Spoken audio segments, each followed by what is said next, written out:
नमस्कार, मैं हूं जयश्री नागदा और आप देख रहे हैं सीबीसी न्यूज राजस्थान। एक महिला वो कर सकती है जो पुरुष नहीं कर सकता। वो सृजन की क्षमता रखती है। एक महिला जिस परिवार जिसमें उसने जन्म लिया, जिसमें वो पली बड़ी, उसे छोड़कर पल भर में एक ऐसे परिवार को हमेशा के लिए अपना लेती है जिसे वो एक दिन पहले तक ठीक से जानती भी नहीं, लेकिन अपने सारे सपने, आदतें, पसंद नापसंद सब कुछ बदल लेती है एक नए परिवार में रचने और बसने के लिए। और सिर्फ इतना ही नहीं, लाखों करोड़ों की संपत्ति तक एक झटके में छोड़ आती है अपने भाइयों के लिए, जो शायद पुरुषों के लिए उतना आसान नहीं। तलवारें चल जाती है पैतृक संपत्ति के लिए। लेकिन कोटा के एक सरकारी अधिकारी की एक अपील से महिलाएं बहुत गुस्सा गई हैं। रक्षाबंधन के मौके पर राजस्थान सरकार को कड़ी आलोचनाओं का सामना करना पड़ा है। दरअसल राजस्थान में कोटा जिले के सरकारी अधिकारी ने जनता से अपील करते हुए एक पत्र जारी किया, जिसमें कहा गया कि रक्षाबंधन के मौके पर महिलाओं को पैतृक संपत्ति में अपना हक त्याग देना चाहिए। कोटा जिले में दिगोद के तहसीलदार दिलीप सिंह प्रजापति द्वारा हस्ताक्षरित पत्र 21 अगस्त को जारी हुआ है। महिला अधिकार समूह के कार्यकर्ताओं ने इस पत्र की कड़ी आलोचना की है और तहसीलदार के पत्र को पुरुषवादी और सेक्सिस्ट करार दिया है। इंडियन एक्सप्रेस की खबर के मुताबिक पत्र के शीर्ष पर प्रेस नोट लिखा और सब्जेक्ट लाइन में लिखा है, रक्षाबंधन को यादगार बनाइए, बहनों से स्वैच्छिक हक त्याग करवाइए। पत्र में जारी अपील में कहा गया कि जब एक खातेदार की मौत हो जाती है तो उसके बेटे, बेटियों और पत्नी का नाम स्वाभाविक उत्तराधिकारी के रूप में दर्ज किया जाता है। बहुत सारे धर्मों और परिवारों में यह परंपरा रही है कि बेटियां और बहनें अपनी पैतृक और अचल संपत्ति में हिस्सा नहीं लेती, बजाय इसके वह अपनी सास और ससुर की संपत्ति में हिस्सा लेती हैं।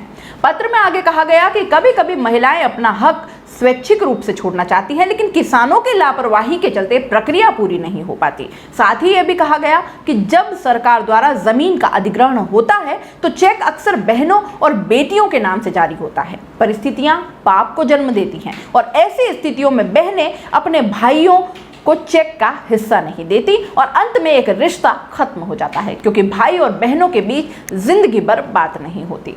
प्रजापति ने यह भी लिखा कि महिला की मृत्यु के मामले में उसके पति या बच्चों के नाम मालिकों के रूप में जोड़े जाते हैं और जब दोनों परिवारों को जोड़ने वाले व्यक्ति की मृत्यु हो जाती है तो दामाद जमीन को औने पौने दामों पर बेच देता है। उन्होंने लिखा कि यह सिर्फ एक उदाहरण है, जीवन पर्यंत चलने वाले मुकदमे और कभी कभी हत्याएं भी हो जाती है, लेकिन एक समय ऐसा भी था जब खुद अपने अधिकार महिलाएं छोड़ देती थी, लेकिन उनका नाम नहीं हटाया जाता था। ऐसे में इस रक्षाबंधन को यादगार बनाइए, बहनों से स्वैच्छिक हक त्याग करवाइए।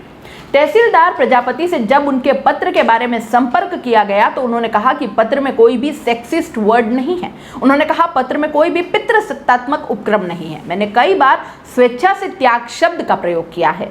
कानून की नज़र में औरत और मर्द एक समान है और महिलाओं का नाम भी राजस्व रिकॉर्ड में शामिल किया जाता है, लेकिन जो महिलाएं स्वेच्छा से अपने अधिकारों का त्याग करना चाहती हैं वे ऐसा कर सकती हैं। मैंने देखा है कि कोर्ट की लड़ाई लड़ते हुए पीढ़ियां बर्बाद हो जाती है। यही कारण है कि मैंने पत्र जारी किया है। लापरवाही और देरी से विवाद हो सकता है, यह सिर्फ एक अपील है, ना कि आदेश। मैंने रक्षाबंधन का जिक्र इसलिए किया क्योंकि इस दिन सभी बहनें अपने घर जाती हैं।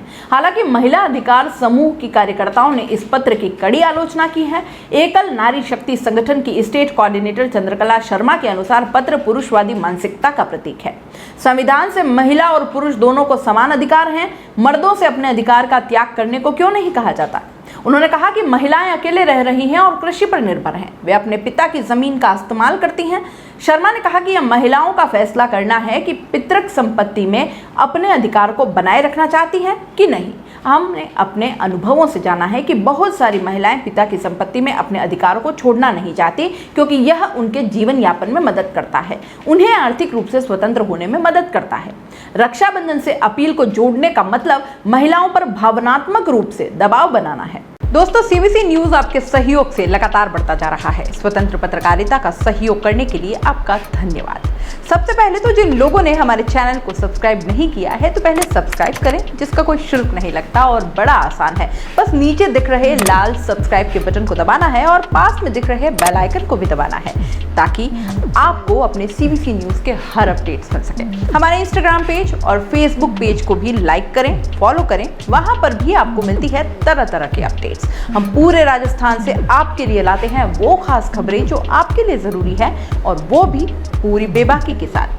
पत्रकारिता के इस मुश्किल दौर में आपकी आवाज जिम्मेदारों तक पहुंचाना ही हमारा लक्ष्य है, और ये आपके सहयोग के बिना संभव नहीं है। हमारा सहयोग करें, स्वतंत्र पत्रकारिता में अपना योगदान दें और ज्वाइन बटन पर जाकर सदस्यता लें, चाहे सबसे छोटी सहायता के रूप में ही क्यों ना हो। जनता की बेबाक आवाज बने रहें, उसके लिए सहयोग आपको ही करना है। सब्सक्राइब करिए और ज्वाइन बटन पर क्लिक कर सदस्यता ग्रहण कीजिए।